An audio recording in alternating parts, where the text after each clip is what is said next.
From the Nord gas pipeline to Donald Trump's proposed wall across Mexico, controversial megaprojects have the potential to fuel, escalate, and sometimes ignite tensions between two countries.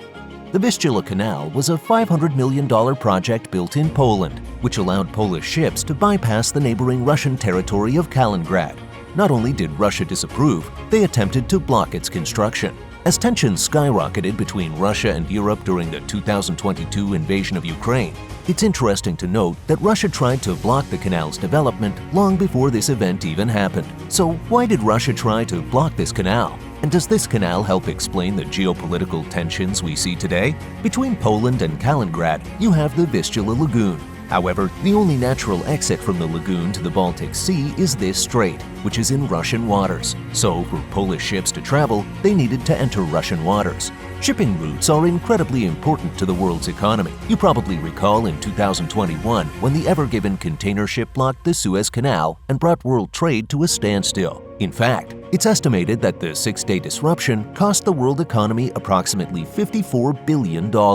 Poland did not want one of their shipping routes similarly reduced to one small shipping strait owned by a different country. At the time, tensions between Russia and Poland were already fragmented. Poland had become increasingly concerned about Russia's conflicts in Crimea and Georgia. However, Poland was still incredibly reliant on Russian oil and gas, which at the time accounted for 35% of Poland's energy. Ultimately, Poland wanted to be less dependent on Russia, and one simple way of doing this was through building the Vistula Canal. This move would see Polish ships and trade bypass Russian territory and make the country less reliant on Russia. A megaproject of this scale was definitely not going to pass by Russia unnoticed, but nonetheless, they embarked on one of Poland's most controversial megaprojects ever. The construction of this new canal was almost like playing in a gigantic sandbox, moving sand to the left and right in order to create room for a brand new canal. Workers began digging away the ground that surrounded the lagoon, which was up to 2 kilometers in length. The newly excavated sand would provide room for the new waterway.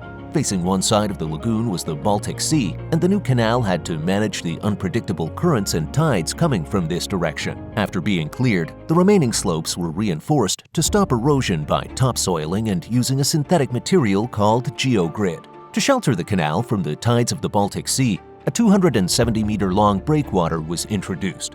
This is a long-lasting construction that extends into the ocean to withstand tides and surges. Sheet piles were driven deep into the ground and then reinforced by concrete blocks at the top. These blocks help alleviate water pressure by inserting holes in the middle of them.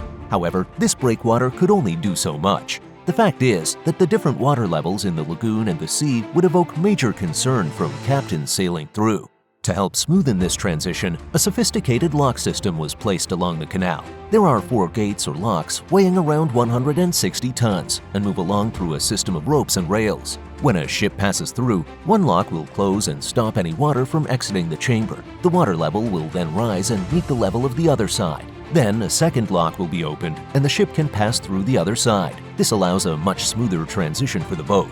Because they built a canal along the strip, 2 bridges were also added to allow cars to pass over. With everything going smoothly on the project, there was one major obstacle in their way. Russia was trying to block its construction, but not in the way you might have expected.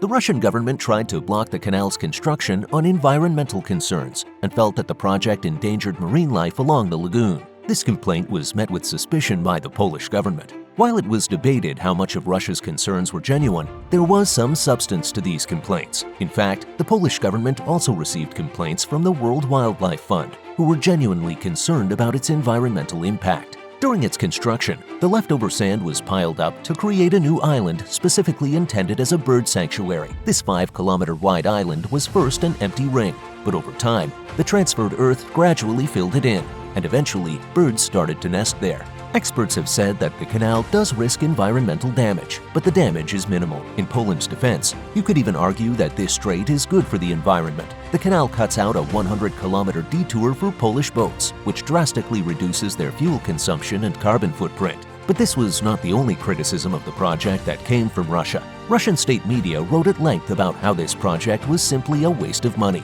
In terms of size and scale, the canal is only capable of accommodating a dozen ships of a medium size every day. The most controversial claim from Russia about the canal is that it presented a military danger. And this was of particular concern because Poland is a member of NATO. So how did Poland respond to these claims? The Polish government did not take Russia's feedback on board and instead deeply questioned their motives for raising these complaints. Poland also launched an investigation into Russian news outlets and gathered evidence that Russia tried to block the canal's construction through alleged misinformation and propaganda.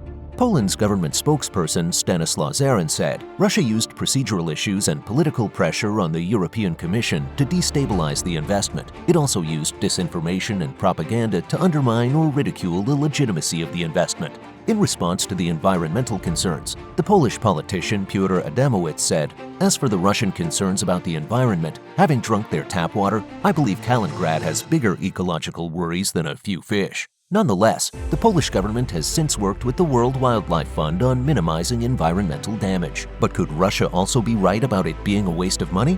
Russia's claim that the canal could only accommodate a dozen medium-sized ships a day was not misinformation but true. And based on this fact alone, the canal does indeed look like a waste of money. However, the canal was built to make it bigger, so the canal should eventually be worth the money invested in the long run.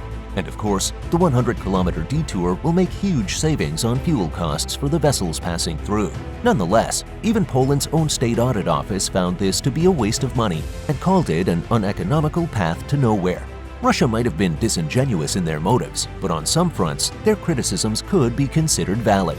But what about the potential military threat that the Vistula Canal poses? An expert from the Polish Naval Academy told The Guardian that the canal has not given Poland much of a military advantage and nothing that a military superpower like Russia should be concerned about. He said, "In northeastern Poland, we have a growing amount of military activity. To supply the garrisons to the north of Elblag, it would take a 2-hour drive from Gdansk. The canal would make this transport faster, but in the case of a war, it is quite easy to cut off. Furthermore, transporting large military vessels through a lagoon also makes very little sense, with another Polish military expert arguing they would become sitting ducks." In the end, the Vistula Canal was built, and it came at a strategically important time for Poland.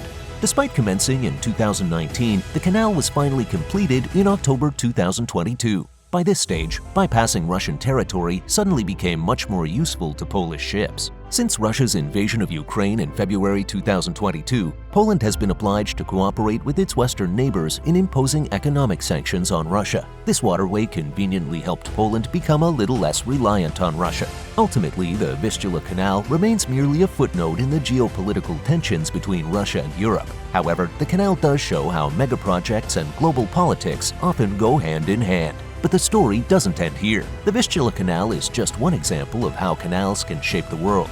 From the Suez Canal to the Panama Canal, these waterways have played pivotal roles in global trade, geopolitics, and history. But let us know in the comments about your thoughts on the Vistula Canal. Was it a waste of money, or was it an important megaproject for Poland? Perhaps you even live in Poland and have some extra insight for us. Thanks for watching, and don't forget to like, share, and subscribe to this channel for more. Until next time, keep exploring, keep questioning, and keep learning.